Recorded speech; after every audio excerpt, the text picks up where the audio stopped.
A short time ago, the United States military began major combat operations in Iran. Our objective is to defend the American people by eliminating imminent threats from the Iranian regime, a vicious group of very hard, terrible people. Its menacing activities directly endanger the United States, our troops, our bases overseas, and our allies throughout the world. For 47 years, the Iranian regime has chanted death to America and waged an unending campaign of bloodshed and mass murder, targeting the United States, our troops, and the innocent people in many, many countries. Among the regime's very first acts was to back a violent takeover of the U.S. Embassy in Tehran, holding dozens of American hostages for 444 days. In 1983, Iran's proxies carried out the Marine barracks bombing in Beirut that killed 241 American military personnel. In 2000, they knew and were probably involved with the attack on the USS Cole. Many died. Iranian forces killed and maimed hundreds of American service members in Iraq. The regime's proxies have continued to launch countless attacks against American forces stationed in the Middle East in recent years, as well as U.S. naval and commercial vessels in international shipping lanes. It's been mass terror, and we're not going to put up with it any longer. From Lebanon to Yemen and Syria to Iraq, the regime has armed, trained, and funded terrorist militias that have soaked the earth with blood and guts. And it was Iran's proxy, Hamas, that launched the monstrous October 7th attacks on Israel, slaughtering more than 1,000 innocent people, including 46 Americans, while taking 12 of our citizens hostage. It was brutal, something like the world has never seen before. Iran is the world's #1 state sponsor of terror and just recently killed tens of thousands of its own citizens on the street as they protested. It has always been the policy of the United States, in particular my administration, that this terrorist regime can never have a nuclear weapon. I'll say it again. They can never have a nuclear weapon.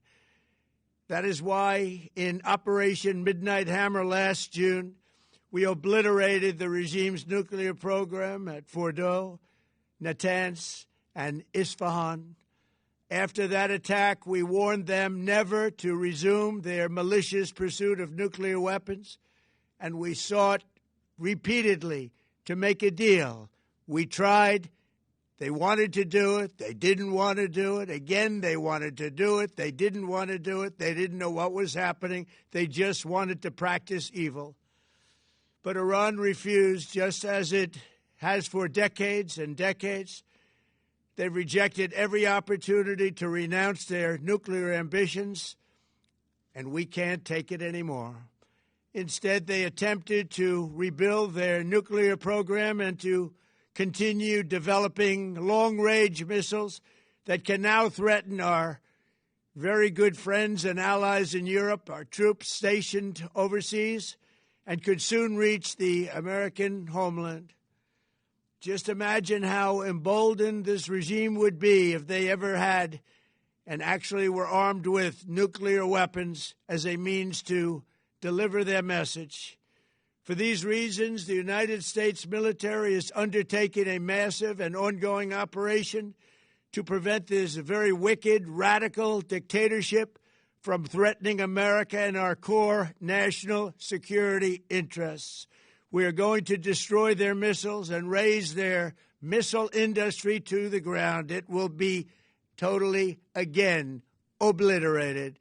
We're going to annihilate their Navy. We're going to ensure that the region's terrorist proxies can no longer destabilize the region or the world and attack our forces and no longer use their IEDs or roadside bombs, as they are sometimes called, to so gravely wound and kill thousands and thousands of people, including many Americans. and we will ensure that Iran does not obtain a nuclear weapon. It's a very simple message. They will never have a nuclear weapon. This regime will soon learn that no one should challenge the strength and might of the United States Armed Forces. I built and rebuilt our military in my first administration, and there is no military on earth even close to its power, strength, or sophistication. My administration has taken every possible step to minimize the risk to U.S. personnel in the region.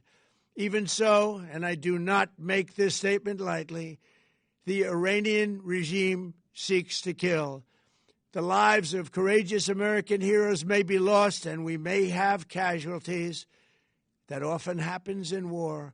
But we're doing this not for now. We're doing this for the future, and it is a noble mission. We pray for every service member as they selflessly risk their lives to ensure that Americans and our children will never be threatened by a nuclear-armed Iran. We ask God to protect all of our heroes in harm's way, and we trust that, with his help, the men and women of the armed forces will prevail. We have the greatest in the world, and they will prevail. To the members of the Islamic Revolutionary Guard, the armed forces, and all of the police, I say tonight that you must lay down your weapons and have complete immunity, or, in the alternative, face certain death. So, lay down your arms. You will be treated fairly with total immunity, or you will face certain death. Finally, to the great, proud people of Iran, I say tonight that the hour of your freedom is at hand. Stay sheltered. Don't leave your home. It's very dangerous outside. Bombs will be dropping everywhere. When we are finished, take over your government. It will be yours to take. This will be probably your only chance for generations. For many years, you have asked for America's help, but you never got it. No president was willing to do what I am willing to do tonight. Now you have a president who is giving you what you want. So let's see how you respond. America is backing you with overwhelming strength and devastating force. Now is the time to seize control of your destiny and to unleash the prosperous and glorious future that is close within your reach. This is the moment for action. Do not let it pass. May God bless the brave men and women of America's armed forces. May God bless the United States of America. May God bless you all. Thank you.